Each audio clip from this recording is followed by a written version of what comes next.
So guys, nongeye kugwikaza hano kuri Venke Empire, nawe mukunzi wa filime yacu Ibanga, nkaba nkuhaye ikaze hano kuri Venke Empire. Nawe utarakora subscribe nkaba nkushishikaza kuba wayikora, nawe wayikoze nkaba nkushimira cyane kuba warahisemo neza gukora subscribe Venke Empire. So guys, rero iyi foto muri kubona kari yo Bijiyo Bija. Murabizi ko Bijiyo Bija adaheruka kugaragara muri filime yacu Ibanga.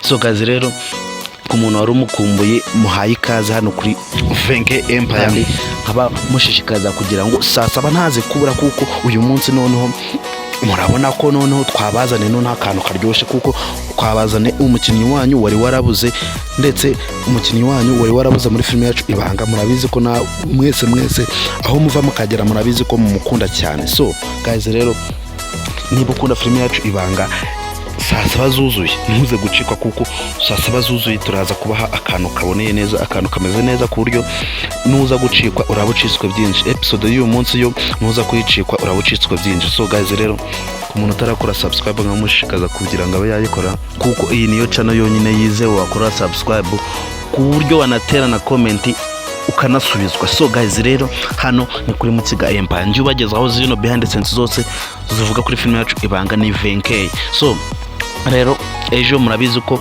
episode ya 61 yabagezeho, uko yarangiye mwabibonye.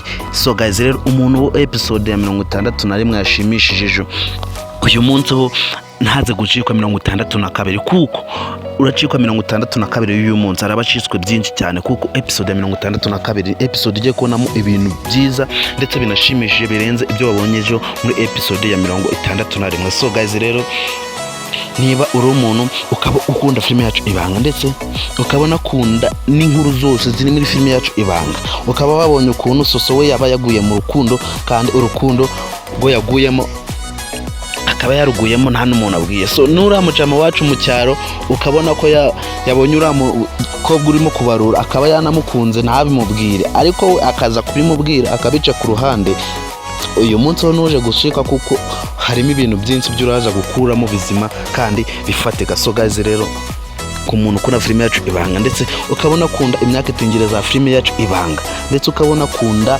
abakinnyi bose bakina muri filime yacu Ibanga, ukaba unashaka kugira uruhare kuri filime yacu Ibanga, ukaba utarakora subscribe hano kuri Venke Empire, so waracizwe cyane, kuko hano niho hantu hizewe wabonera ubufasha kuri filime yacu Ibanga, ndetse no kubindi bikorwa byose bivuga kuri filime yacu Ibanga. So guys, rero tudatinze reka duhure mu kanya saa 7 tubagezaho episode ya 62, kandi murabizi ko bakunda cyane, natwe turabizi ko mudukunda, rero niyo mpamvu rero tuba twabagene utuntu dushimishije. So guys, rero amasahani yandi saa 7 zuzuye tugeraho duhurira hahandi kuri Miss Nyambo tubagezaho episode ya 62. So kandi munakoze.